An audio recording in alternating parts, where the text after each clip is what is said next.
नमस्कार दोस्तों, आपका स्वागत है इस नए पॉडकास्ट में। और आज हम बात करने वाले हैं भगवान शिव से जुड़ी हुई। आज हम उन बातों को जानेंगे जो भगवान शिव के बारे में लोगों को पता भी है और कुछ ऐसी बातें भी जो लोगों को नहीं पता है।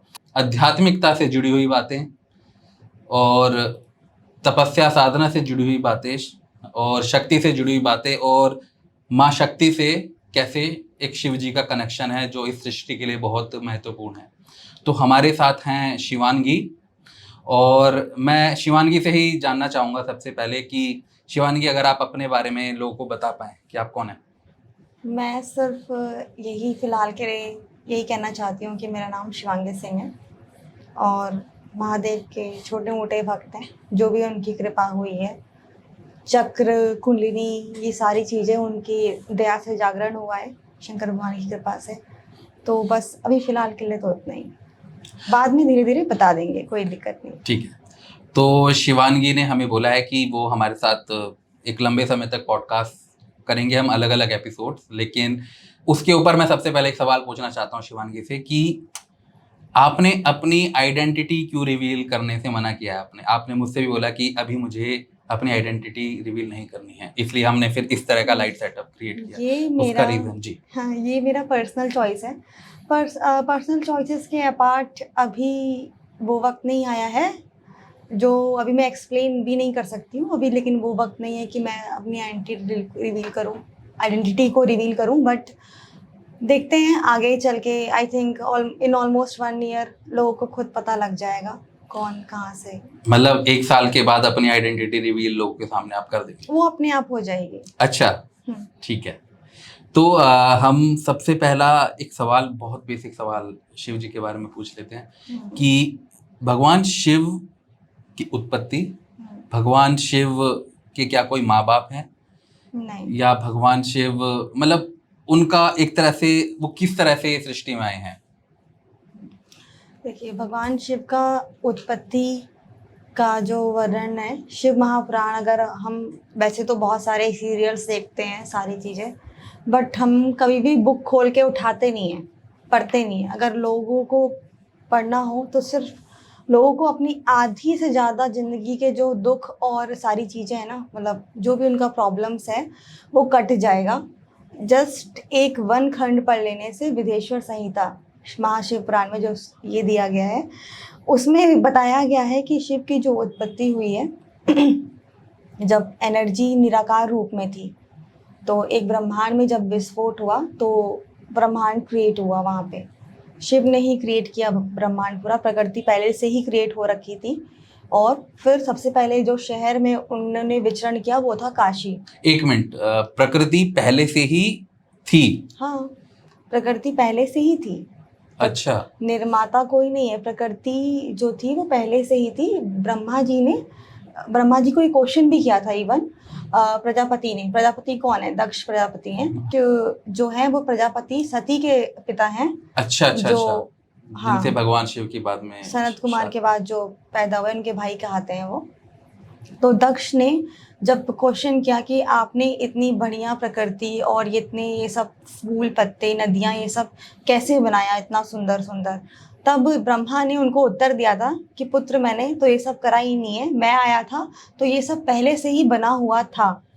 और जब उन्होंने पहले सारे पुरुष ही पुरुष बना दिए, देख के पहले एक स्त्री नहीं थी, उन्होंने मानस पुत्रों के बाद फिर सारे और भी पुरुष बनाए, तो देखा कि वो अपना जी रहे हैं, मर जा रहे हैं, अब वो फेल हो गया सिस्टम। तो फिर जब वो शंकर भगवान के पास वो जाते हैं तो कहते हैं कि आप मुझे का ज्ञान दें कि स्त्री कैसे बनानी है। तब उन्होंने अपनी शक्ति को निकाल के, जगदम्बा काली को निकाल के अपने उनकी शक्ति प्रकट कर दी सामने, और उन्होंने वहाँ जगदम्बा को देख के फिर स्त्री का निर्माण किया। उस पर से मनु 14 मनु बनाए गए, और फिर इसके बाद वहाँ से मैथुन सृष्टि का जो है उजागरण हुआ, जिससे हम मनुष्य कहलाते हैं। और अभी हम उत्पत्ति वाला सवाल कर लेते हैं। तो जब सदाशिव अपने फॉर्म में, बड़े वाले फॉर्म में जब विचार रहे थे, तो उन्होंने सोचा कि दुनिया को आगे बढ़ाया जाए, उनके दिमाग में आया। तब उन्होंने विष्णु को क्रिएट किया। विष्णु के नाभि कमल से ब्रह्मा निकले, और फिर उनके ही ब्रह्मा से ही रुद्र की उत्पत्ति हुई, जो जिसको हम कहते हैं शंकर भगवान, शिव शंकर। और उन्होंने वहाँ पे साफ साफ कहा है, हम लोग क्यों उसमें भेदभाव नहीं करते हैं, क्योंकि देखिए इस भेदभाव करना सबसे बड़ा अपराध होगा, क्योंकि शंकर भगवान ने खुद शिव पुराण में ये बोला है कि मेरे शिव के रूप को और शंकर के रूप में जो भी भेदभाव करेगा वो उसको नर्क की प्राप्ति होगी, मतलब उसको जन्मों जन्मों तक मुक्ति अभी नहीं मिल पाएगा। ओके। इसलिए हम शिव शंकर को एक ही रूप में देखते हैं। देखिए किसी का भी प्रतीक चिन्ह नहीं है, लिंग जो है वो किसी का भी नहीं है, लेकिन शिवलिंग की पूजा हम करते हैं निराकार रूप में। उनका निराकार रूप भी है, उनका साकार रूप भी है, जी। राइट। तो बस that's it I think. Sadashiv की क्या कहते हैं, उनका क्या एक तरह से मतलब उनका क्या कार्य है पूरी सृष्टि के अंदर? और आपने आदि योगी क्या, सुना होगा। और एक चीज और इसमें मैं एक और हाँ। क्वेश्चन ऐड करना चाहता हूँ कि क्या सबसे बड़ी आइडेंटिटी पूरे ब्रह्मांड में, पूरे सृष्टि में सबसे बड़ी आइडेंटिटी कौन है? और पूरे ब्रह्मांड में ये क्वेश्चन थोड़ा सा, जैसे देखिए हम जितने भी उपनिषद महापुराण और सब कोई पढ़ते हैं जी, तो उसमें देवी का पढ़ते हैं तो देवी सबसे बड़ी आइडेंटिटी है, शिव का पढ़ते हैं तो शिव सबसे बड़ी आइडेंटिटी है, कृष्ण का पढ़ते हैं तो कृष्ण है। हाँ, नहीं ठीक है? ये तो हम सृष्टि के लेकिन अंदर की बात कर रहे हैं। मैं हाँ। कह रहा हूँ कि सृष्टि से परे अगर हम रख के देखें। मैं आपका क्वेश्चन समझ चुकी हूँ जी, कि जी। आप क्या कह रहे हो, बट आप मेरा अभी इसका जी। जवाब सुनिए पहले जी। पूरा। तो जब हम ऐसे बात करते हैं, इसका बहुत लड़ाई चला भी है और शिव निंदा भी काफ़ी होती है, कई जगह कृष्ण को लोग नहीं मानते हैं जो शिव को मानने वाले लोग हैं, ये सब एक्चुअल में बहुत गलत है। सबसे बड़ा जो है, आप ये समझ लीजिए, जो निराकार रूप है वो शिव शक्ति हैं, ठीक है? शिव शक्ति हैं और वो निराकार रूप में ब्रह्मांड में एक लाइक जुड़े हुए स्थित हैं। नासा ने शायद 2 अलग-अलग लाइट्स भी दिखाई है कि 2 एनर्जी ब्रह्मांड में है, आपको पता है? नहीं, आप मुझे हाँ, आप नासा में कभी इमेज सर्च करेंगे ब्र यूनिवर्स का, तो वहाँ अच्छा। पे उन्होंने 2 एनर्जीज अलग-अलग तरीके की दिखाई हैं। तो एक एनर्जी जो है वो शिव है, दूसरी एनर्जी शक्ति है। जब वहाँ से विस्फोट हुआ तब सदाशिव जब जो परम शिव है उन्हीं को परम शिव कहते हैं। सदाशिव ही परम शिव है? नहीं, परम शिव निराकार रूप में है।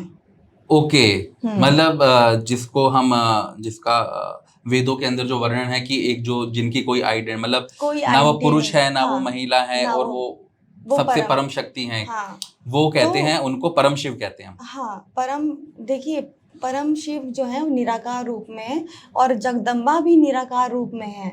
तो हम ये नहीं कह सकते हैं कि एक बड़ा है या एक छोटा है, ठीक है। वो दोनों ही शिव और शक्ति जो है वो एक ही, बार इसलिए कहा जाता है कि वो एक्चुअल में एक ही है। अच्छा, तो जब एक साथ मिलकर वो परम शिव बनते हैं? हाँ, दोनों शिव हैं, मतलब ठीक है। परम शिव जो है वो जगदम्बा और शंकर भगवान मिलके जब होते हैं तो वो परम शिव बन जाते हैं। हाँ। ठीक है।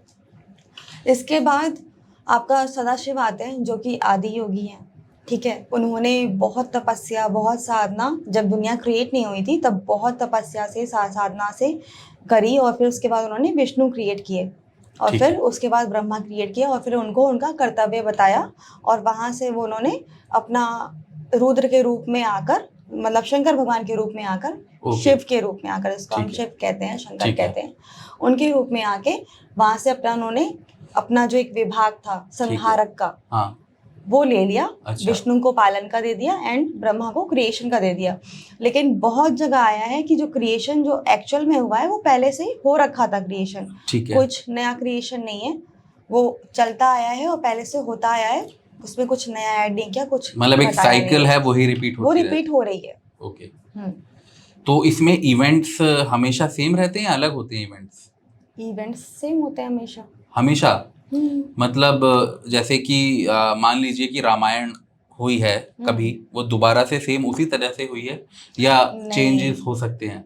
क्या कभी चेंजेस हमेशा होते हैं? तो क्या कभी ऐसा भी हो सकता है कि हमेशा चेंजेस तो हमेशा होते हैं। इवन काकभूषणी जो हैं, जिनको वरदान मिला था कि आप टाइम में आगे पीछे जा सकते हैं और देख सकते हैं, तो काकभूषणी ने बोला भी था कि मैं जितनी बार द्वापर देखता हूँ, जितनी बार त्रेता देखता हूँ, कलयुग देख रखा है, सतयुग देख रखा है, सब में हर बारी कुछ ना कुछ अलग हो रहा है। तो शिवांगी, अभी आपने काकभूषणी नाम लिया, उनके बारे में थोड़ा सा बताइए, कौन थे ये? तो काकभूषणी जो हैं वो सबसे पहले शिव के डिवोटी थे, ठीक है। तो वहाँ से उनको उन्होंने कुछ मतलब लाइक ऐसा किया कि उनको कर्ज मिला कि जाओ अब 100,000 नॉट 100 सॉरी 1,000 लाइफ टाइम्स लेकर आओ।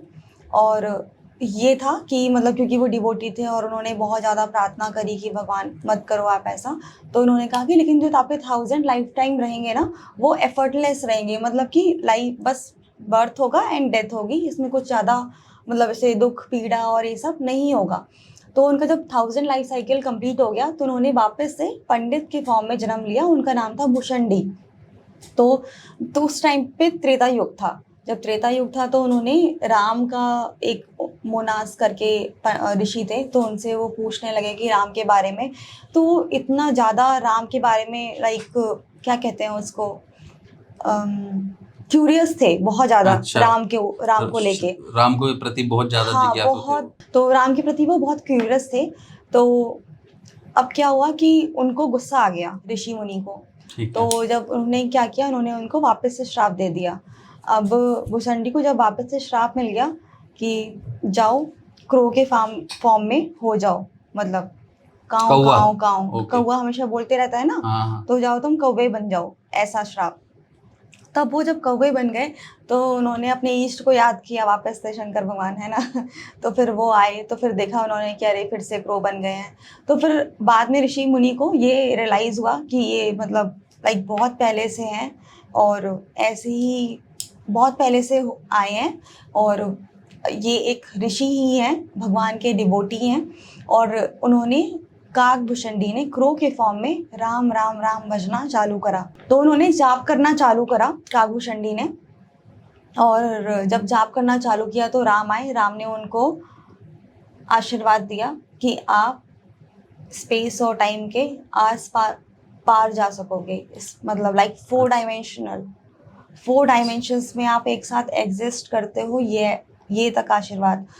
11 बार रामायण देखी है, 16 बार महाभारत देखी है। उन्होंने बताया कि ऐसे ऐसे देखा मैंने, और जितनी बार भी मैंने इन चीज़ों को देखा हर बार कुछ ना कुछ अलग होता है। अब हमारे पास एक थ्योरी है, कहीं कहीं रावण को रेपिस्ट माना गया है, बिल्कुल, कहीं कहीं उसको बहुत ज्ञानी माना गया है, कहीं कहीं बोलते हैं कि रावण जो है वो सिर्फ मुक्ति पाने के लिए सीता माता का हरण किया था, क्योंकि उसके बाद कोई ज्ञान ऐसा बचा नहीं था कि जिससे वो मतलब उसको मोक्ष चाहिए था। तो उसको उसके लिए मोक्ष, जब वो भगवान आते, भगवान उनका हरण करते, तो इसलिए उसने ये सब किया। अब ये सारी जो स्टोरीज है ना, ये सारी स्टोरीज ऐसा नहीं है कि एक गलत और एक सही है, ये सारी सही हो सकती हैं, ये सारी की सारी सही है। इन सेम वे दुर्योधन का जब लास्ट में भीम ने दुर्योधन को मारा था, तो वो उनका जंघा जब तोड़ा था तो उनको ऐसे ही मरने के लिए छोड़ दिया था। तो एक केस में जब अश्वत्थामा जब बच्चों को मार कर आया था, तो दुर्योधन बहुत खुश हुआ कि देखो मतलब इसने तो वंश ही खत्म कर दिया। कहीं कहीं ये भी आपको सुनने को मिलेगा कि दुर्योधन ने जब अश्वत्थामा बच्चों को मार के आया तो दुर्योधन ने बोला, अरे मूर्ख, ये तूने क्या करा, तूने तो मेरा वंश ही खत्म कर दिया, अब मेरा श्राद्ध कौन करेगा। तो आप ये देख रहे हो कि धीरे धीरे धीरे धीरे कैसे इवॉल्व हो रहा है ये चीज, कि हर बारी कुछ अलग हो रहा है। ये सब क्या है, ये सब सिर्फ कर्मों का सिद्धांत है। हम वापस से बार बार आ रहे हैं, हम वही चीज कर रहे हैं, लेकिन जो हमने पहले का किया हुआ है, जो सोल है, सोल तो परम एक ही से आ रहा है ना, पूरा का पूरा सोल हम ही शिव है। सारे जितने भी प्राणी हैं, क्यों कहते हैं कि कण कण में शिव है, हर जगह शिव है, क्योंकि उन्हीं की सोल है हम। तो उतना उस लेवल तक पहुंच के जब आपको ज्ञान आता है तो आप देखते हैं कि जो सारी स्टोरीज हैं वो सारी की सारी सही हैं, कहीं पे भी गलत नहीं है कोई भी स्टोरी। तो यही स्टोरी थी। तो मतलब आपका कहने का मतलब ये है कि रामायण महाभारत बार बार हुई है और हमेशा इवन कलयुग बार बार हुआ है। हाँ। और हमेशा इवेंट्स कुछ अलग रहे हैं। हाँ, इवेंट्स अलग रहे हैं। ठीक है। तो अच्छा, इसके बाद हम डिस्कस कर लेते हैं जो कि बहुत महत्वपूर्ण क्वेश्चन रहा है, कि जो माँ जगदम्बा हैं और भगवान शिव हैं, उनके बीच का जो कनेक्शन है वो सृष्टि के लिए कितना महत्वपूर्ण है, और मतलब उनके बीच में ऐसा क्या रिलेशन है। क्योंकि एक हम जानते हैं, जितना हमें पता है कि माँ पार्वती हैं, ठीक है, माँ पार्वती भगवान शिव की पत्नी है, ठीक है, और इस तरह से हमें पता है, ठीक है। सही, लेकिन ये भी बताते हैं कि माँ जगदम्बा भी भगवान शिव की पत्नी है, ठीक है। वो किस तरह से? अच्छा, ओके, मैं समझ गई आपका क्वेश्चन, अब आप क्या कहना चाह रहे हैं। देखिए, जैसे मैं इसको बहुत सिंप्लीफाई करके बताऊंगी। अभी सारी स्त्रियां खत्म कर दी जाएं तो क्या आप आगे बच्चे पैदा कर सकते हैं? नहीं, नहीं कर सकते। हाँ। आगे सृष्टि चल सकती है? नहीं। वो हुआ था, क्योंकि जब स्त्री बनी ही नहीं थी तो सृष्टि चल ही नहीं रही थी आगे। हम्म, तो जो शिव है वो मेल रूप में है, शंकर भगवान। जो माता है वो फीमेल रूप में है, पार्वती माँ। ठीक है। लेकिन जो शिव है, जो शंकर भगवान है, वही परम शिव है, निराकार रूप में है। जो पार्वती माँ है वही जगदम्बा के रूप में है। अच्छा। तो ये कनेक्शन है कि उन्होंने सिर्फ एक फॉर्म लिया है, समझ रहे हैं। पहले वो निराकार, जैसे कि हमारी आत्मा है, हमारी आत्मा निराकार रूप में हर जगह एग्जिस्ट करती है। हम कभी भी मरते नहीं हैं। आपने ये सुना होगा कि बार बार जन्म लेते रहते हैं। हाँ, हम बिल्कुल। तो आत्मा निराकार रूप में एग्जिस्ट कर रही है, लेकिन जब उसको कोई कार्य करना होता है तो उसको एक बॉडी चाहिए, एक बॉडी तो जरूरी है, राइट। तो ऐसे ही जब कार्य का भाग बांटा गया तो जगदम्बा क्या है, वो प्रकृति है। जो सारा, जो आप पेड़ पौधे, नदियाँ, झरने, ये सब जो आप देख रहे हैं, ये पूरी प्रकृति है। इवन जो हम खा रहे हैं, जो हम पी रहे हैं, हमारे अंदर का रक्त, वसा, मांस, हड्डी, जो हमारे अंदर सारे ऑर्गन्स हैं, वो सब कुछ प्रकृति हैं। हमारे हर पार्ट में जगदम्बा विराजती हैं। ये जो शरीर है, आप जो जिंदा हैं, उसकी जगदम्बा है अंदर, तो जिंदा है। हम कहते तो हैं कि हम शिव हैं। शिव में जो ई की मात्रा है वही जगदम्बा है। अगर जगदम्बा शरीर से निकल गई तो शव है शरीर, फिर आप मुर्दा हैं, फिर कुछ नहीं कर पाएंगे। तो ये कनेक्शन है भगवान शिव और जगदम्बा के बीच, कि एक दूसरे के बिना ही अधूरे हैं और एक दूसरे के साथ मिलकर ही सृष्टि बना रहे हैं। राइट। आप मतलब हम लोग को लगता है कि हम स्त्री हैं, हम पुरुष हैं। एक्चुअल में ना हम स्त्री हैं ना हम पुरुष हैं। ये शरीर का, ये मैथुन सृष्टि है, इसलिए शरीर ऐसा एक बनाया गया है आगे बढ़ाने के लिए, सृष्टि चालक करने के लिए। लेकिन एक्चुअल में शरीर में स्त्री भी है, और कोई पुरुष सिर्फ पुरुष नहीं है, और कोई स्त्री सिर्फ स्त्री नहीं है। स्त्री के अंदर भी शिव विराजते हैं। स्त्री के अंदर जो श्वासा है वो जगदम्बा है। लेकिन आप भी हैं पुरुष, आपके अंदर, आपका जो शरीर है वो शिव है। आपके अंदर जितनी भी नाड़ियाँ और सारी जो चीज़ें हैं, श्वास है, नाड़ी है, आपके और इंटरनल ऑर्गन्स हैं, वो अपने आप वर्क कर रहे हैं ना। वही तो प्रकृति है, वही जगदम्बा है। अपने आप वर्क कर रहे हैं ना वो। बेसिकली स्ट्रक्चर अगर भगवान शिव है, हाँ, तो उस स्ट्रक्चर के अंदर बहती हुई जो एनर्जी है वो जगदम्बा है। जैसे मोबाइल है, जो फोन है, फोन के अंदर बैटरी है, सब कुछ है, आपके सॉफ्टवेयर्स हैं, सारी चीजें, बट ये एक बॉडी है। जब आप इसको चार्ज करते हैं, जब इलेक्ट्रिसिटी के थ्रू आप चार्ज करते हैं, चार्जर के थ्रू, चार्जर में भी इलेक्ट्रिसिटी, चार्जिंग में भी इलेक्ट्रिसिटी जो आती है, आपका एक चार्जर जो होता है उसी में आती है ना, उसी से चार्ज होता है। तो हमेशा एक बॉडी को चार्ज करने के लिए जो इलेक्ट्रिसिटी है, जिसको हम देख नहीं पा रहे हैं, इलेक्ट्रिसिटी को आप देख सकते हो क्या? नहीं देख सकते। वही जगदम्बा है। कहने का मतलब यही है। ठीक है, समझ गया। मतलब बेसिकली एक भगवान शिव एक बॉडी है और उसके अंदर जो एनर्जी है, जिसकी वजह से सब चल रहा है, वो जगदम्बा। नॉट भगवान शिव, हम सभी शिव है। नहीं, मतलब मैं वही बोल रहा हूँ कि अगर हमारी बॉडी अगर भगवान शिव है, तो उसके अंदर जो एनर्जी चल रही है, वो माँ जगदम्बा है। वो माँ जगदम्बा है, तो पूरा का पूरा। अब समझ आया कि हमारे कल्चर में कहते हैं ना कि फीमेल और मेल दोनों को इक्वालिटी वाली जो, उसका रीजन ये है कि क्योंकि दोनों एक दूसरे के बिना कंप्लीट ही नहीं हो सकते, इनकम्प्लीट है। राइट। तो यहाँ पर एक मेरे दिमाग में और क्वेश्चन आया, ठीक है। अगर शरीर को, मतलब शरीर को अगर एनर्जी छोड़ देती है, ठीक है, अगर शिव को जगदम्बा ने छोड़ दिया, तो उस समय क्या होगा? शिव मुर्दा हो गए। शरीर जब शव बन जाता है, अब इससे हम अपने रिचुअल की बात करते हैं।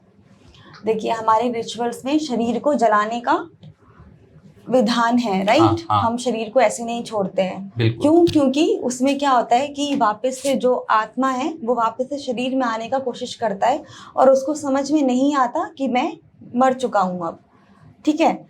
तब अब आपने ये भी देखा होगा आप बनारस चले जाइए मणिकर्णिका, या फिर आप शमशान घाट चले जाइए किसी भी, आपने देखा होगा जो तांत्रिक हैं, जो शक्ति के उपासक हैं, जो शमशान साधना करते हैं, वो वहीं पे करते हैं साधना, राइट।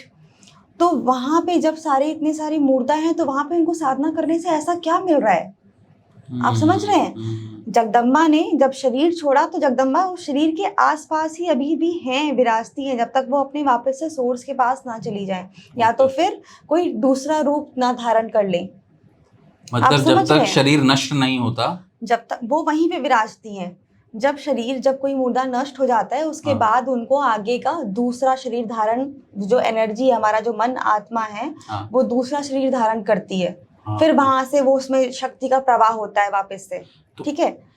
यहाँ पे एक सवाल मेरे दिमाग में आया, आपने जब हाँ। इस तरह से बोला कि अगर शरीर का नष्ट होना ही जरूरी है, तो उसको दबा के भी नष्ट कर सकते हैं, लेकिन उसको बहा के भी नष्ट कर सकते हैं। हाँ बिल्कुल कर सकते हैं, आप दबा के भी नष्ट कर सकते हैं, बहा के भी नष्ट कर सकते हैं, लेकिन उसमें तो होता क्या है, हम जलाते ही क्यों हैं?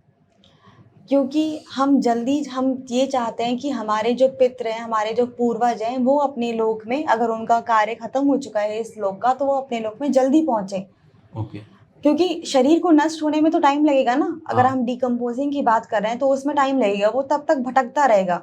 ओके। इवन जब तक उसकी हड्डी तक भी नष्ट नहीं हो जाती, तब तक वो वहां पे रहेगा। अब उसके लिए कितने साल लग जाएंगे, तो हम लोग ऐसा नहीं ऐसे तो चाहते फिर तो हैं। सालों तक हड्डी तो नष्ट ही नहीं होती है, अगर हाँ, हम दबाते वही हैं तो। वही बात है कि वो वहां पे, अगर उसको ऐसा कुछ अटैचमेंट होगा कि मुझे घुसना है, मुझे घुसना है, तो वो एक्सेप्ट ही नहीं कर पाएगा कि मैं खत्म हो चुका हूँ। ओके। इसलिए हमारे यहाँ ये हिंदू रिचुअल में विधान है कि हम लोग शरीर को तुरंत ही नष्ट कर देते हैं, ताकि उनकी आगे की जर्नी जो हो वो अपना कंप्लीट कर सकें और यहाँ पे नहीं अटक सकें। ठीक है। प्लस एक और चीज आती है, आप जब ये तांत्रिक जो होते हैं, जो भी कोई साधना करते हैं, तब आपने देखा होगा कि वो शमशान में बैठ के करते हैं। वो रीजन ही यही है, क्योंकि वहां पे शमशान में देवी विराजती हैं, माँ विराजती है, माँ की शक्ति होती है, शमशान में जो शक्ति होती है, उस शक्ति को ही वो अपने अंदर उजागर करते हैं। जो है। इतने सारे लोगों ने अपनी शक्ति त्यागी है, लोगों ने, सोचिए वो कितनी, जहाँ पे शमशान होंगे तो कितने मुर्दे रोज के जल रहे होंगे, तो वहां पे कितनी प्रचंड शक्ति होगी। इस चीज को आप सोच के देखिए कि वो वहां पे साधना क्यों कर रहे हैं। जो आप कभी भी शमशान में साधना, जो साधक है उनको ये पता होगा, जब आप शमशान में साधना करते हैं, वहां पे एक अलग ही ऊर्जा होती है जो आपको अंदर तक पूरा शांत कर देती है, और जो ज्ञान आता है असली वो वहीं से आता है। जी। राइट। जो तंत्र पूजा होती है, जो शमशान में आपने बताया लोग करते हैं, तो उसका मेन मतलब वो क्या होता है, मेन करने का रीजन क्या है? वहाँ पे ऐसा क्या होता है कि वहाँ पे इजीली है, या मुश्किल है, या खतरनाक है? मतलब शमशान में तंत्र पूजा, तंत्र तो आप हर जगह कर रहे हैं जी। तंत्र आपके घर में भी हो रहा है, आपका शरीर तंत्र से ही चल रहा है। तंत्र है क्या बेसिकली? अब क्वेश्चन आपका सही आया है कि तंत्र है क्या। हाँ। देखिए, अगर हम तंत्र का संधि विच्छेद कर दें कि तो तन का यंत्र, इस तंत्र, ओके। ठीक है। आपका शरीर या फिर कोई भी शरीर, कोई भी जो शरीर है, वो एक ऊर्जा से जो चल रहा है वही यंत्र है। अब आप दीपक प्रज्वलित कर रहे हैं भगवान के सामने, आपने ज्योत से जो एक एनर्जी क्रिएट हुई, ऊर्जा क्रिएट हुई, वो भी तंत्र है। जब आप किसी को भोग लगा रहे हैं, जब आप खाना खा रहे हैं, भगवान को भोग लगा रहे हैं, वो भी आपका, आप तंत्र ही कर रहे हैं। जब आप अपने खाना खा रहे हैं, अपने शरीर को चलाने के लिए, अपने तन को चलाने के लिए जो आप कर रहे हैं क्रिया, वही तंत्र है। तो तंत्र तो हर जगह है। तंत्र का अब लोगों ने परिभाषा बहुत अलग कर दिया है, वो बात अलग है। आपका क्वेश्चन नहीं, मैं समझ रही हूँ कि हम, मतलब बेसिकली हम शमशान में साधना तंत्र ये क्यों करते हैं। हाँ, मतलब शमशान में तो ऐसा इतनी नहीं क्यों है। करते हैं? तंत्र करने वाले जो ब्लैक मैजिक होता है, मैं इसको ब्लैक मैजिक का नाम दूंगी, काला जादू, जो ब्लैक मैजिक करने वाले होते हैं, वो आप कहीं पे भी कर सकते हैं। शमशान में सिर्फ सबको उस लेवल की एक पर्टिकुलर देवी होती हैं, मतलब 10 महाविद्या हैं, जब उनकी साधना करते हैं तो कुछ साधनाएं जो होती हैं आपके घर में नहीं हो सकती। जैसे उग्रतारा की साधना घर पे नहीं होती, धूमावती माँ की साधना घर पे नहीं होती। तो ये साधनाएं जो हैं, काली माँ की हो गई, ये साधनाएं सिर्फ शमशान में ही होती हैं। अच्छा। ये साधनाएं घर पे नहीं हो सकती। अगर घर पे आप करेंगे तो आप अपने घर पे बहुत नेगेटिव एनर्जी को बहुत ले आएंगे, आप ओके, उसको समझ गया। लाइक इनविटेशन दे देंगे अपने अंदर आने का, और ओके। इससे क्या होगा, पागल हो जाएंगे। इसीलिए ये सारी चीजें करने के लिए मंत्र, बीज मंत्र हो गए, ये पूजा पाठ विधि विधान से करने के लिए एक गुरु की आवश्यकता हमेशा होती ही है। और पहले तो अच्छा। हमारे शिव पुराण में भी वर्णन है इस चीज का कि जब भी इंसान 11 साल का होता है, और आज भी होता है ये, मतलब लाइक एक पर्टिकुलर एज में जब पहुंचता है तो वहां पे उसका गुरु दीक्षा होता है, जनेऊ धारण करता है वो, उसी को गुरु दीक्षा कहते हैं। वहां से उसको उस गुरु से सारी की सारी शिक्षा दीक्षा आगे की जिंदगी के लिए वो मिलती है। अच्छा, ठीक है। तो हम्म। इसमें हम आगे बढ़ते हैं अब। तो एक एक सवाल ये है कि अगर किसी को भगवान शिव की उपासना करनी हो, ठीक है, और भगवान शिव को खुश करना हो, तो सबसे सबसे अच्छी पूजा या कर्म कांड कौन सा होगा भगवान शिव को खुश करने के लिए? सबसे अच्छा जो पूजा और कर्म कांड है भगवान शिव को खुश करने का, अपना मन साफ कर लो, ठीक है। यही है, अच्छा। इतना ही है। भगवान शिव का मैंने आपको पॉडकास्ट से पहले मैंने बताया था कि कोई पद्धति या कुछ ऐसा नहीं है। हाँ, प्रॉपर आप तंत्र में जा रहे हैं तो उसका हर चीज का रिचुअल है, वो चीजें अलग है। ठीक है। लेकिन अगर आप भगवान शिव मतलब शंकर का अगर आप चाह रहे हैं आशीर्वाद पाना, हाँ। सबसे पहले हम जिस भी भगवान का प्रेयर करते हैं, हम उनके गुणों को अपनाते हैं। अब लोग जटाएं रखने लगे हैं, ऊपर ऊपर से उनके जैसे हो गए हैं, बट अंदर से नहीं हो पा रहे हैं वो। बिल्कुल। तो वो चीजें भगवान नहीं देखते हैं। भगवान के जो शिव के भक्त हैं ना, वो ऐसे पड़े रहेंगे कि आपको लगेगा कि अरे ऐसे ही पड़ा हुआ है, इसको कोई फिक्र ही नहीं है, चिंता ही नहीं है। तो भगवान शिव तो एक बेलपत्र चढ़ा दो, एक शमी पत्र चढ़ा दो, जो मर्जी चाहे तुम धतूरा चढ़ा के अरे भगवान ऐसे ऐसे हो गया, अपने दिल को साफ करके जब आप बोलते हैं ना, आप कृपा के पात्र बन जाते हैं वहीं के वहीं। और एक वहाँ अगर आप ऐसे पूछ रहे हैं तो मैं एक बहुत अच्छी चीज़ बताती हूँ कि हम जब आत्माओं की और मोक्ष की इन सब की बात कर ही रहे हैं, तो आपको पता है जब शिव महापुराण जो इंसान पढ़ लेता है या फिर जो इंसान बैठ के पूरी कथाएं उनकी सुन लेता है, शिव महापुराण में ऐसा वर्णन है उस इंसान को, इंसान नॉट इवन इंसान, भूत प्रेत राक्षस, जो भी जिस भी योनि में जो भी फंसा हुआ है, अगर वो एक बार शिव महापुराण पढ़ ले या फिर सुन ले, श्रोता बन जाए, उसको नर्क की प्राप्ति नहीं होती है। सबसे पहले उसको यमराज के पास नहीं लेके जाया जाएगा, उसके पास शिवदूत आएंगे, उसको शिवलोक लेके जाएंगे सबसे पहले, कि चाहे वो कितना ही पापी क्यों ना हो।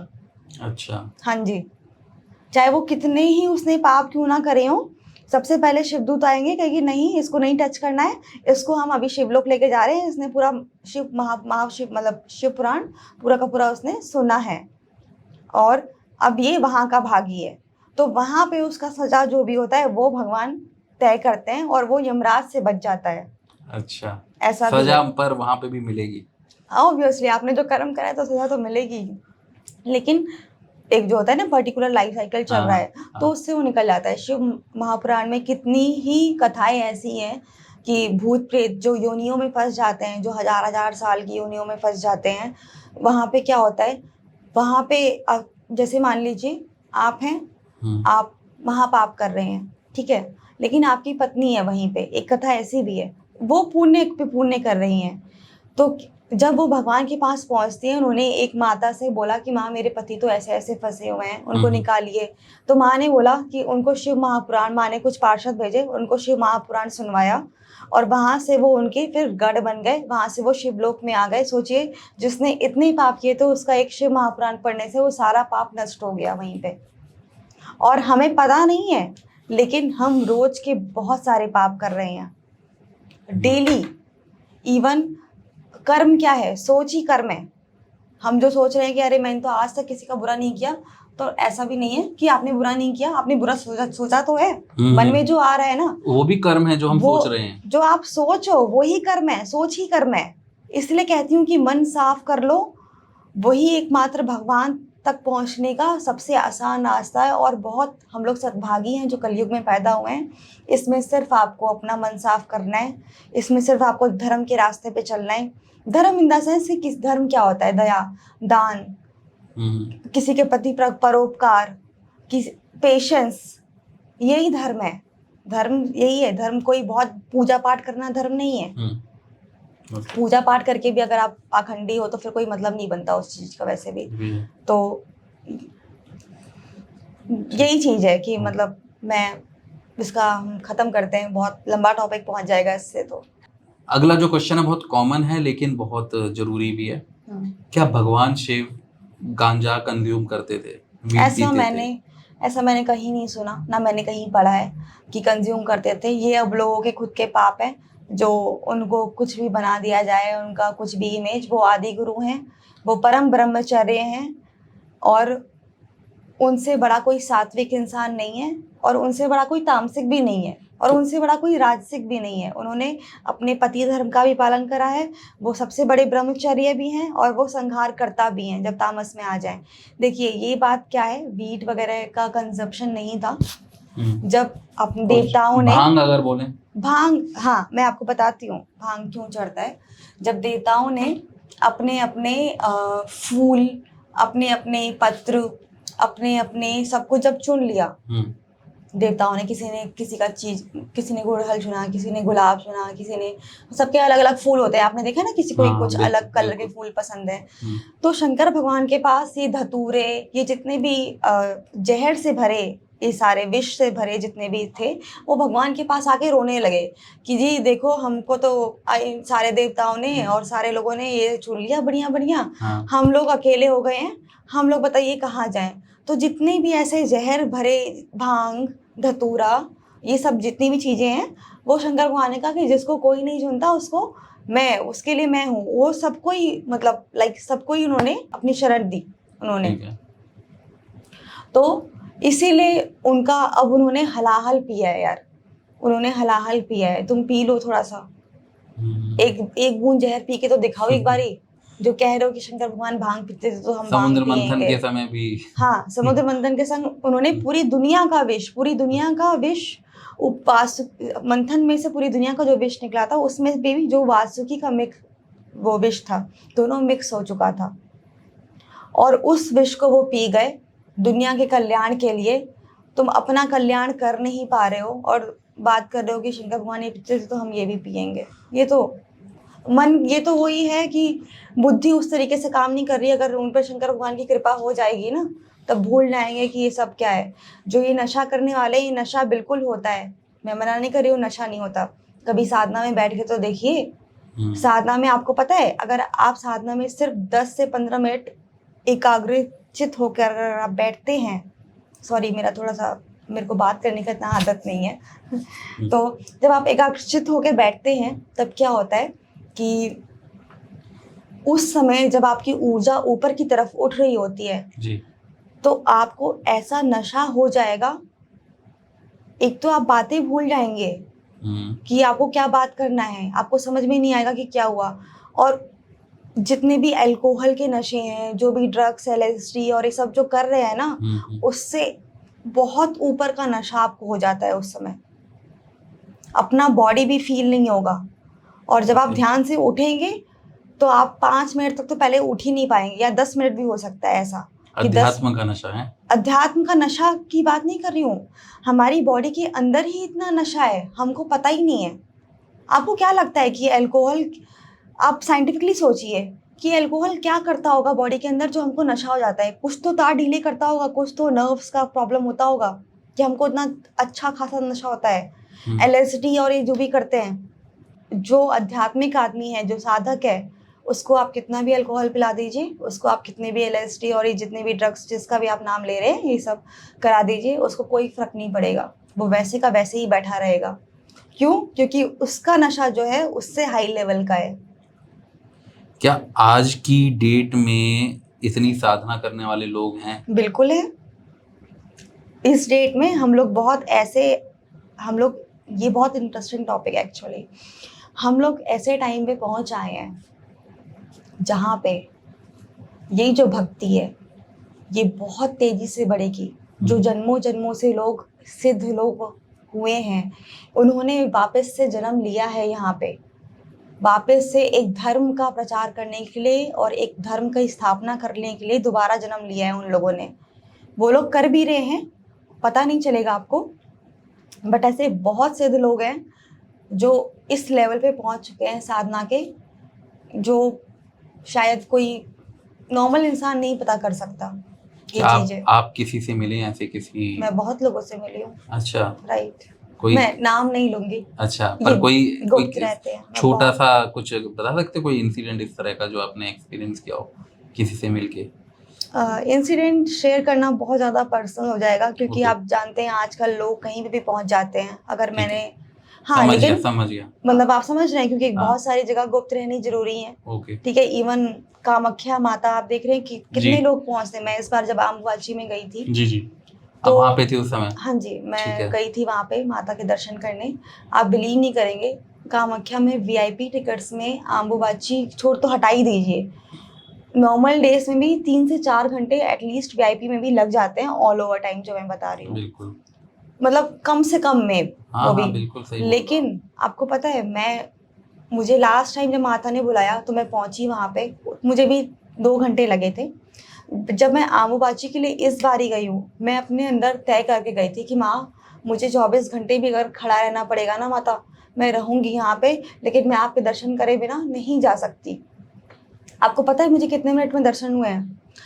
मैं पहुंची हूँ 15, मैं 7:30 बजे करीब वहाँ पे पहुंची हूँ। 15 मिनट के अंदर दर्शन हो गए। मैं 8 बजे नीचे उतर के अपनी गाड़ी में बैठ चुकी थी, माँ भुवनेश्वरी के लिए और बगलामुखी के लिए। बताओ। 15 मिनट के अंदर दर्शन और हुए वो हैं। भी उस समय जिस समय अम्बुबाची, मेला लगा होता है इतना करोड़ों बड़ा। लोग होते हैं वहाँ पे, करोड़ों लोग होते हैं। उस टाइम पे मुझे ऐसे दर्शन हुए हैं। मुझे खुद को भी, जब द्वार खुलते हैं ना, तो 2 दिन पहले से लाइन लग जाती है, और उस टाइम मुझे ऐसे दर्शन हुए। मेरे को पहले मुझे लगा कि ठीक है, मतलब माता का कृपा मेरे पे हमेशा रहता है। लेकिन जब मैंने सुना कि, जब मेरे ड्राइवर ने मुझसे बोला कि अरे मैम, दर्शन आप नहीं करना चाह रहे हैं क्या? आप पहुंच, मैंने कहा मैं तो करके आ गई। कह रहे क्या बात कर रहे हैं आप? मैंने कहा हाँ। कह रहे किस गेट से गए? मैंने कहा वो जो गुफा में एकदम से खुलता है गेट, वहाँ पे भगवान है, और उसके बाद फिर अंदर गुफा में चले जाते हैं। तो कह रहे हैं कि अच्छा, वहाँ से बड़े लोग। अच्छा, मेरा कोई सोर्स वोर्स कुछ नहीं है, कुछ भी, वो माँ का आशीर्वाद ही था कि ऐसे दर्शन हो गए मुझको।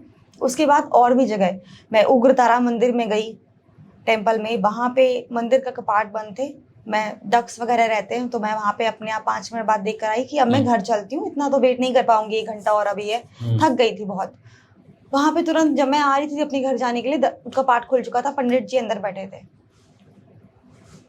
तो ऐसा ऐसा दिव्य एक्सपीरियंस जो हुआ है, और इन्हीं बीच में ऐसे ऐसे लोग मुझे मिले हैं।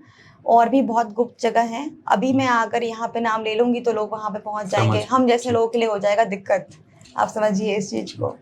चलो इससे आगे बढ़ते हैं हम। ठीक है। हाँ।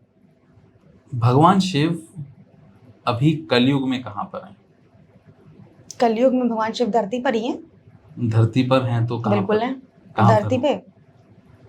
अब फिर आप भीड़ करवा रहे हैं उस जगह।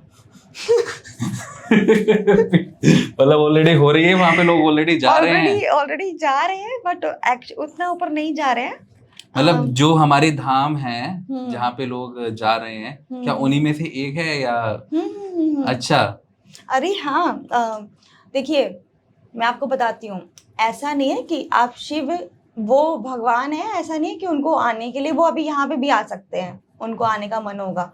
लेकिन क्या होता है, आपका जो क्वेश्चन है, थोड़ा सा मैं इसको फ्रेम करती हूँ कि कुछ पर्टिकुलर डेट्स होती हैं। जैसे आज श्रावण का अमावस्या है, अच्छा दिन है आज, ठीक है। राइट। हाँ। और कुछ पर्टिकुलर ऐसी डेट्स होती हैं, कार्तिक पूर्णिमा हो गया और शिवरात्रि हो गई, जो भगवान धरती पे, भगवान तो क्या, देवता सारे के सारे धरती पे आते हैं। अच्छा। और एक बहुत रहस्य की बात बताती हूँ। अगर आपके सद्भाग्य होंगे और आपके अंदर उतनी भगवान को पाने की जिज्ञासा है, उतना आपका मन साफ है, पाखंड नहीं है बिल्कुल भी, यम नियम का आप फॉलो कर रहे हैं, और बहुत बड़े साधक हैं, आपको सिर्फ दुनिया का कल्याण चाहिए और भगवान चाहिए, उनके अलावा कुछ नहीं चाहिए। अगर आप ऐसे इंसान हैं, और हैं ऐसे लोग मौजूद, आपको भगवान के दर्शन हो जाएंगे काशी में। अच्छा। हाँ जी। आप जिस भी देवी देवता के पूजा करते हैं, कुछ पर्टिकुलर डेट्स होते हैं। अब जब इतने बड़े साधक हैं तो उनको पता है कि क्या डेट्स हैं, क्या नहीं है, तो आपको वहाँ पे दर्शन हो जाते हैं। और इवन बद्रीनाथ, बद्रीनाथ में भी भगवान विराजते हैं। मैं आपसे ये कहूँगी कि जब मुझे दर्शन होने थे तो मुझे भगवान ने 2 से 3 महीने पहले से हिंट देना चालू कर दिया था। मुझे हर जगह अपने आप ही लोग बोल रहे हैं जाइए बद्रीनाथ, जाइए बद्रीनाथ। मैं जिस काशी जा रही हूँ वहाँ पे लोग बोल रहे हैं, सिर्फ देख के। समझ गया। समझ रहे हैं आपकी? हाँ। अरे ये रैंडम पर्सन ही मुझे ऐसे क्यों बोल रहा है? मुझे ऐसा हो गया था कि तो इसके बाद स्वप्न आ रहे थे।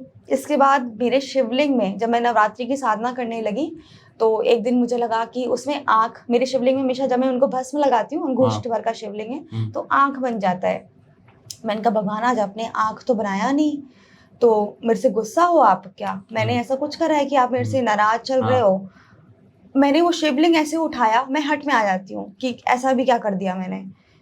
जब मैंने शिवलिंग देखा मेरे होश उड़े रह गए। मैंने देखा उसमें केदारनाथ का मंदिर बना हुआ है, शंकर भगवान का प्रतिमा दिख रहा है, नीचे उनके सर्प जो कि समुद्र से निकल रहा है। इट इज़ लाइक वासुकी नाग और शेषनाग। इस दूसरे साइड में त्रिशूल बना हुआ है, ऊपर से गंगोत्री की धारा बह रही है। उसी शिवलिंग को उल्टा किया तो कृष्ण बने हुए हैं उसी शिवलिंग में, और कृष्ण का साक्षात स्वरूप का दर्शन हो रहा है और शंकर भगवान के साक्षात स्वरूप का दर्शन हो रहा है मुझे वहाँ पे।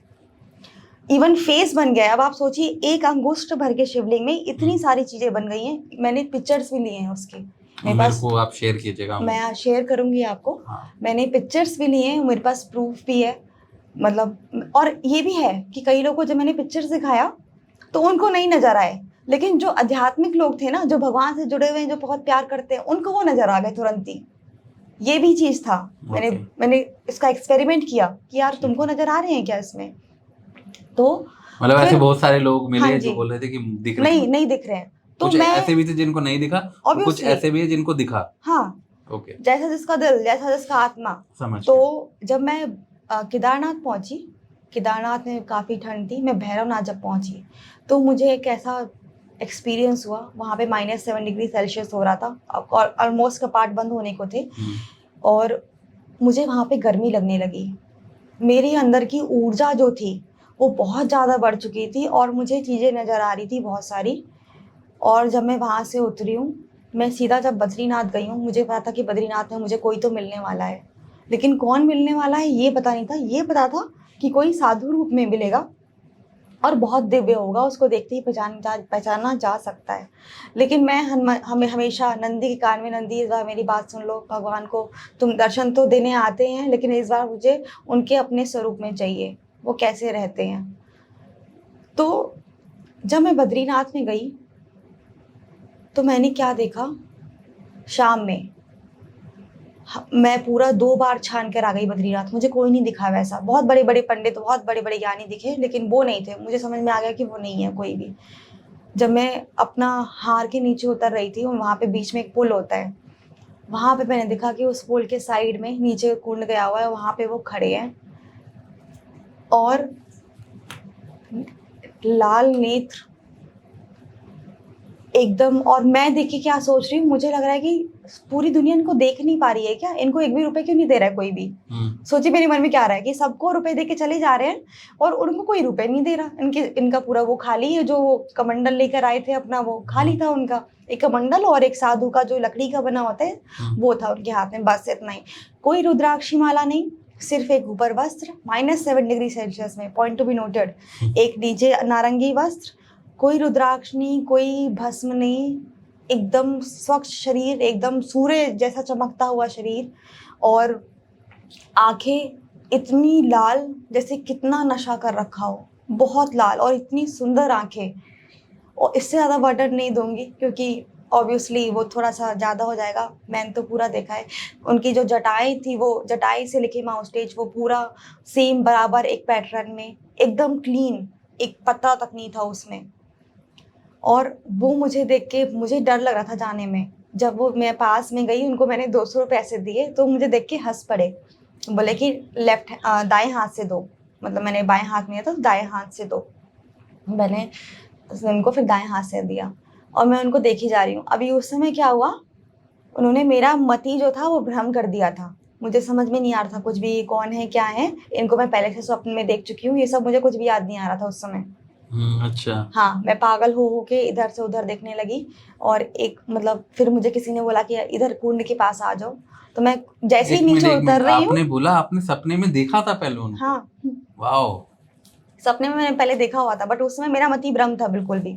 और मैं मोहित हो चुकी थी, पूरा का पूरा मोहित हो चुकी थी कि मतलब इतना सुंदर स्वरूप कैसे हो सकता है किसी का। और फिर जब मैं नीचे उतरी हूँ, मतलब कुंड के नीचे उतर रही थी, मैं उनको देखते देखते उतर थी, लेकिन जहाँ मैंने अपनी नज़र बंद करी, जहाँ पे मेरे मतलब 4-5 सेकंड ध्यान कहीं और गया, वहाँ पे वो फिर खत नहीं थे, गायब हो गए थे वो। ओके। तो वो ऐसा स्वरूप था उनका, दोबारा दिखे भी नहीं? दोबारा दिखे भी नहीं, वो कहीं दिखे दोबारा, वो मुझे काशी में वही नेत्र दिखे, लेकिन वो फिर से गायब हो गए काल भैरव में।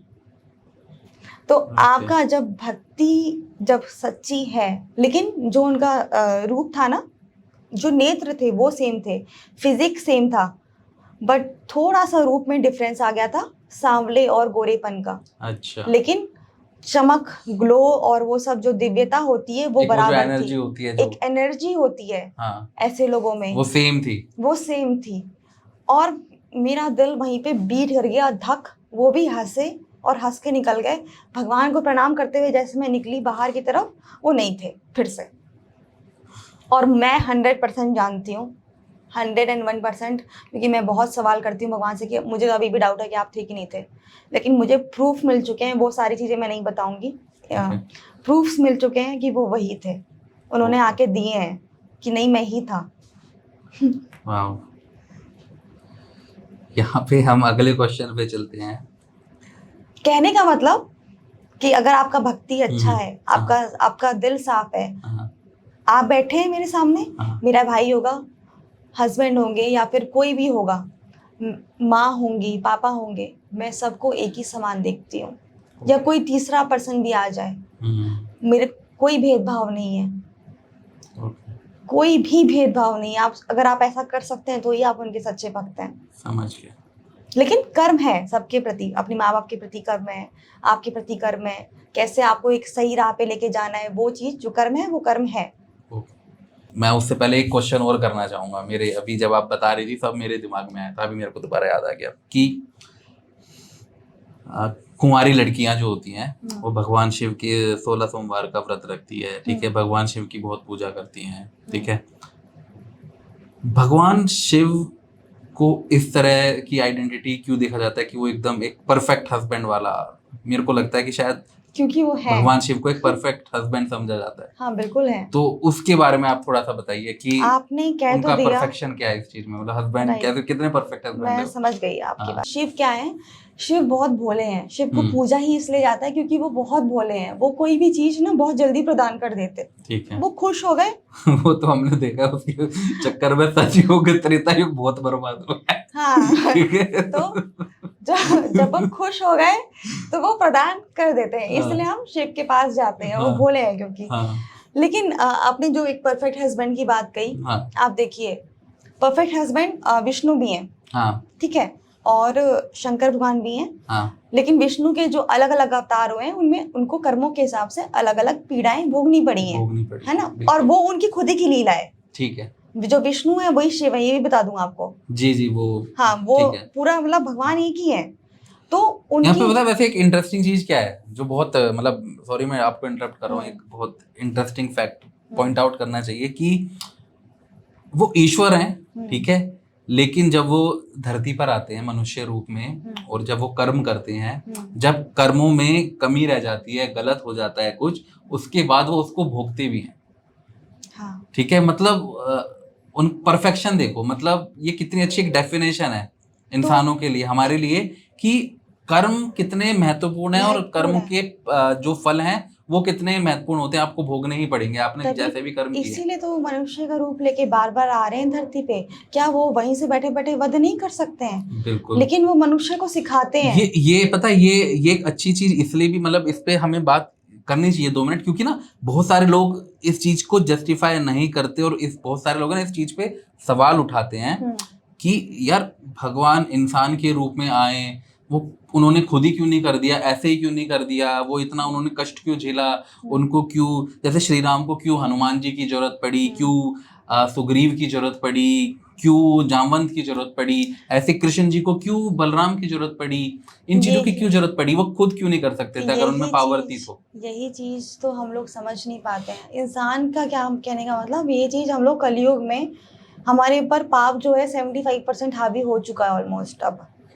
ठीक है, इसलिए हमारा बुद्धि का लेवल इतना खत्म हो चुका है, क्योंकि हम विनाश की तरफ बढ़ते जा रहे हैं। रेडिएशंस हमारा दिमाग से कोड़ रही हैं, स्मोकिंग लोग कर रहे हैं, हवा में पॉल्यूशन है, हम लोग उतना ऊपर पहुंच ही नहीं पा रहे हैं। साधना मेडिटेशन ये सब से कोई मतलब रह नहीं गया अब। तो जब भगवान मनुष्य का रूप लेके आते हैं, वो आपको ये सिखाते हैं कि मैंने अपने पावर्स का यूज़ नहीं किया, मैंने अपनी ईश्वरीय पावर्स का यूज़ नहीं किया है, उसके बाद भी मैंने इतने बड़े राक्षस को मार गिराया। आपको पता है भगवान अपने पावर्स का यूज़ नहीं करते जब मनुष्य का रूप लेके आते हैं। वो उनको सब पता होता है, उनके पास सारी पावर्स उसी रूप में होती हैं, लेकिन वो नहीं यूज़ करते। वो सिखाते हैं, वो बार बार हर युगों में मनुष्य को सिखा रहे हैं कि आप ऐसे जीवन जिए। आपको द्वापर युग में अगर कोई महाभारत ढंग से पढ़ ले, सिर्फ महाभारत सिर्फ और पढ़ ले और कुछ ना पढ़े, उसको समझ में आ जाएगा कि इंसान को जीना कैसे चाहिए, क्या गलती नहीं करनी चाहिए, क्या करना चाहिए, वो सारी चीज़ें समझ में आ जाएंगी। ये तो बहुत लंबा टॉपिक पहुंच जाएगा, महाभारत और सब कुछ। बट भगवान का मेन मोटिव यही है, आपको सिखाने का। सब लीला है उनका टोटल। ठीक है, अब हम लोग मेन जो चीजें हैं, अब शिव निंदक बहुत है, आपको ये भी पता है। जो वैष्णव होते हैं वो बहुत ज्यादा शिव निंदा करते हैं। अभी उनका बुद्धि का लेवल उतना पहुंचा ही नहीं है, उनको ये पता ही नहीं है कि हम कितनी बड़ी गलती कर रहे हैं। वैष्णव विष्णु ने राम का अवतार लेके भी कहा है ये बात कि जो शिव द्रोही हैं वो कभी भी मेरा दास नहीं कहला सकता। विष्णु ने कृष्ण का अवतार भी लेके यही कहा है कि शिवद्रोही कुछ भी नहीं है। विष्णु ने, जब विष्णु का क्रिएशन हुआ था, जब ब्रह्मा का सर कटा था, तब भी विष्णु भगवान ने यही कहा था कि हे शंकर, हे शिव, हे शंकर, जो आपकी निंदा करेगा। जब शंकर भगवान ने उनको बोला कि आपको हमेशा मेरे समान ही पूजा जाएगा, आप में और मेरे में भेद नहीं होगा, जिसने भी आपके में मेरे में भेद किया मेरे भक्त ने, शंकर भगवान ने कहा, तो मैं उसको नर्क, वो मेरी आज्ञा से नर्क जाएगा। तब विष्णु का दिल एकदम पसीज गया कि ये आपने क्या कह दिया। तो उन्होंने बोला कि नहीं नहीं ईश्वर, आप और मैं हमेशा समान रहेंगे, लेकिन जो मेरा भक्त है वो अगर आपकी निंदा करता है तो उसको नरक में भी जगह नहीं मिलेगा। मैं उसका ये चीज ख्याल रखूंगा, और आपका जो भक्त है, जो शिव भक्त रहेगा, वो मेरे लिए सदा ही प्रिय रहेगा। सबसे पहले मैं उसका देखूंगा। ये शिव भक्तों को आशीर्वाद है। इसलिए शिव भक्त, आप देखिए, शिव भक्त आप देखेंगे तो निंदा ही नहीं करते किसी की भी, कुछ नहीं करते, वो पड़े रहेंगे अपना मौज मस्ती में, उनको किसी से कोई चीज से मतलब नहीं होता। इससे मेरे को एक कथा याद आई कि एक बार भगवान विष्णु शिव जी की उपासना कर रहे थे, और उन्होंने बोला था कि मैं आपको 108 कमल चढ़ाऊंगा, नील कमल। हाँ, तो क्या कहते हैं, उनको 107 कमल तो मिल गए, एक 8वां, जो 108वां कमल था वो नहीं मिला था। तो अब क्या है कि भगवान विष्णु जी की बताते कि भगवान विष्णु की आंखें बहुत खूबसूरत है। ठीक है, उनकी मतलब उनकी आंखें बिल्कुल कमल जैसे खूबसूरत है।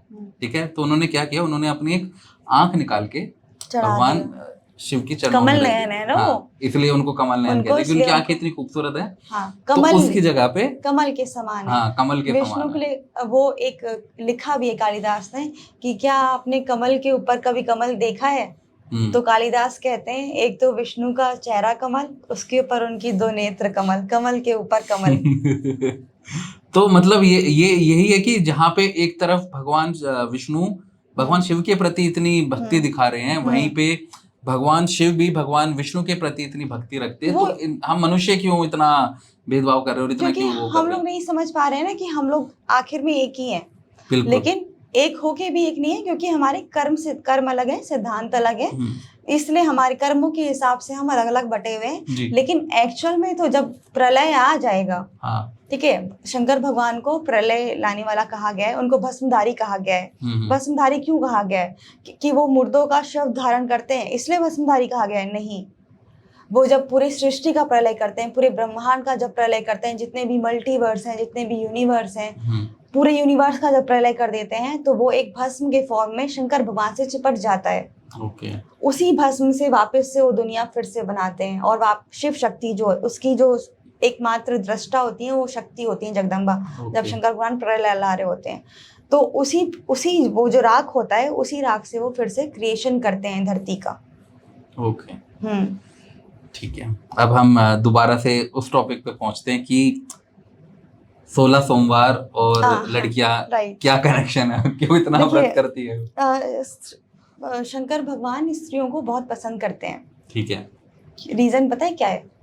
स्त्री का दिल सदैव ही कोमल होता है, ममता से भरा होता है। स्त्री का दिल आप पुरुषों के मुताबिक देखेंगे तो साफ होता है कहीं ना कहीं।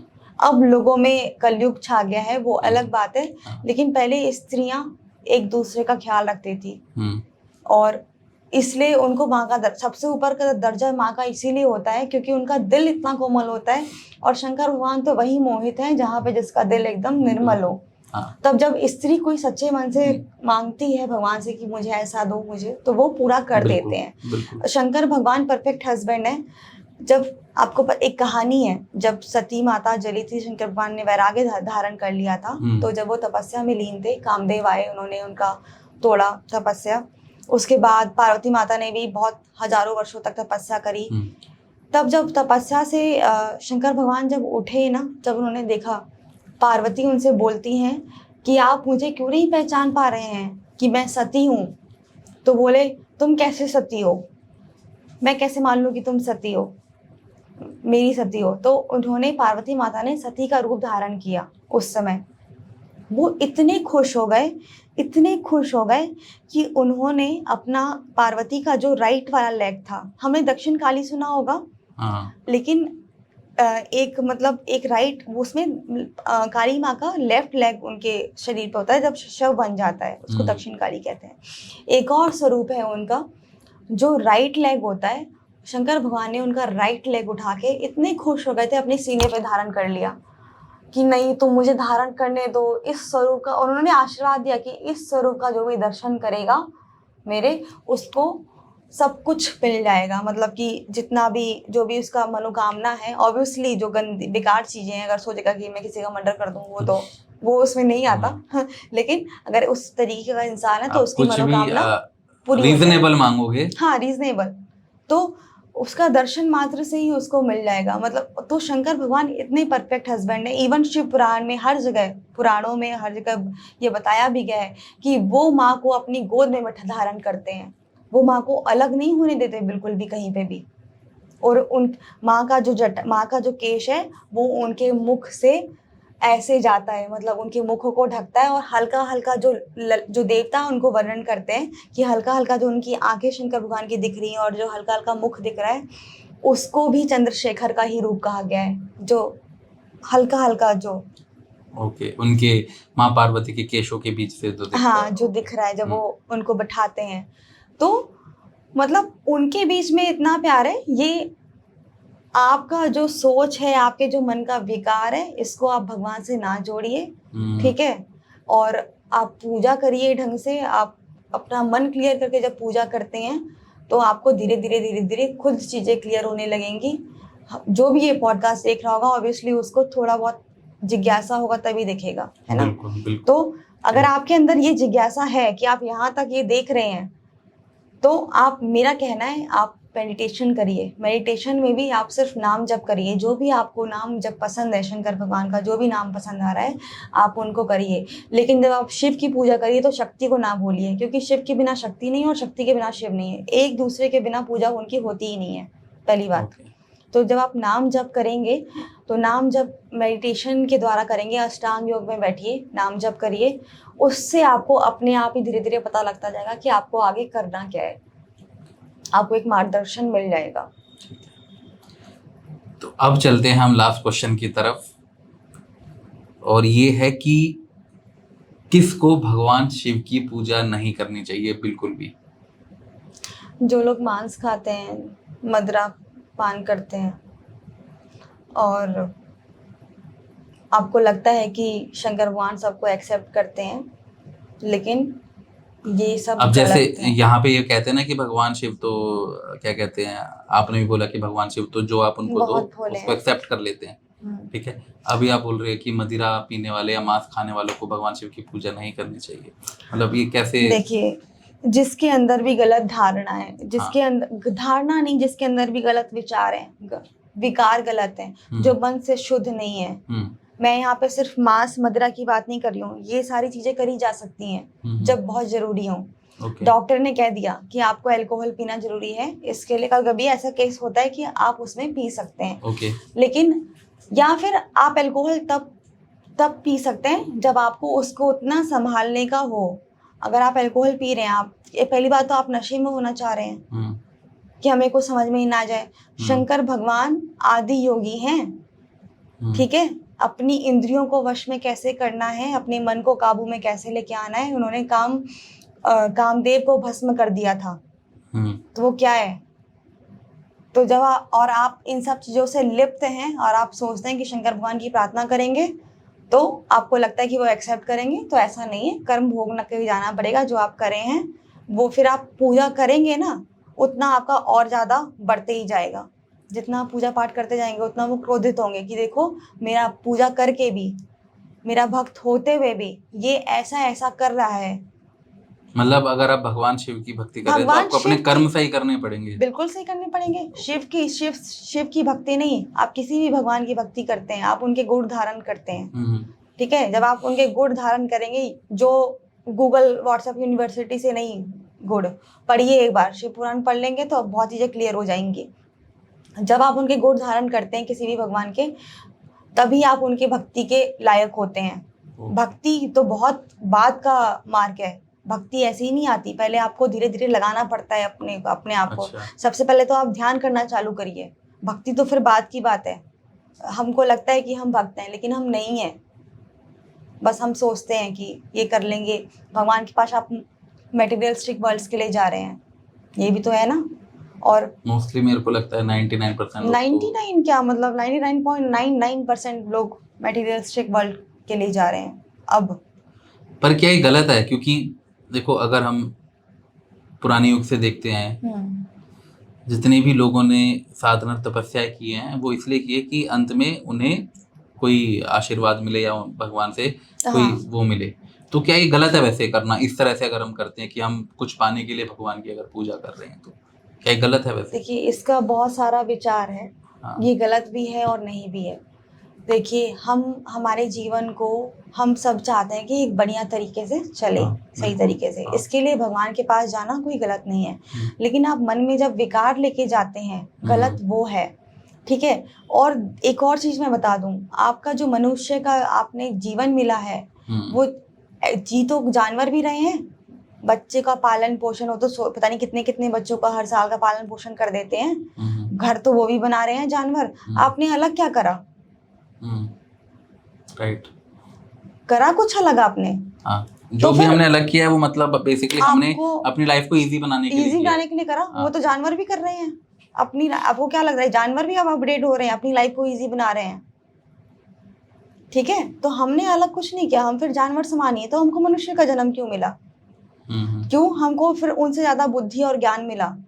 और जिस इंसान को, अच्छा किसी को चलो तो बुद्धि ही नहीं है, कोई बात नहीं, जिसको नहीं है इसको नहीं है, जिसको ये ज्ञान है कि भक्ति होती है, साधना होता है, हमारे जीवन का उद्देश्य क्या है, जिसको ये थोड़ा सा भी ज्ञान है, तो अगर इसके बाद भी वो अगर साधना नहीं कर रहा है, जीवन में चिंतन नहीं कर रहा भगवान का, तो वो प्रज्ञा अपराध में आता है। अब अपराध में आता है, कुछ अपराध होते हैं जो माफ नहीं होते, जैसे प्रज्ञा अपराध होगा। प्रज्ञा मतलब ज्ञान। अच्छा, ठीक है। मतलब ये प्रज्ञा अपराध में आता है जब आपको पता है कि भगवान है, भगवान सुन रहे हैं, हम लोग उनसे चल रहे हैं, एक एनर्जी है जो एग्जिस्ट करती है यूनिवर्स में, ठीक है, जिसको हम भगवान का नाम दे रहे हैं। मतलब भगवान मतलब पंचभूतों का नाम दे रहे हैं। शिव क्या है? शिव पंचभूत है, और मेनली वो आकाश में विराजते हैं, अंतरिक्ष में, ठीक है। तो जब आप भगवान का नाम दे रहे हो, आपको पता है कि हैं, आप नास्तिक नहीं हो, फिर भी आप ध्यान नहीं कर रहे हो, वो सबसे बड़ा अपराध है।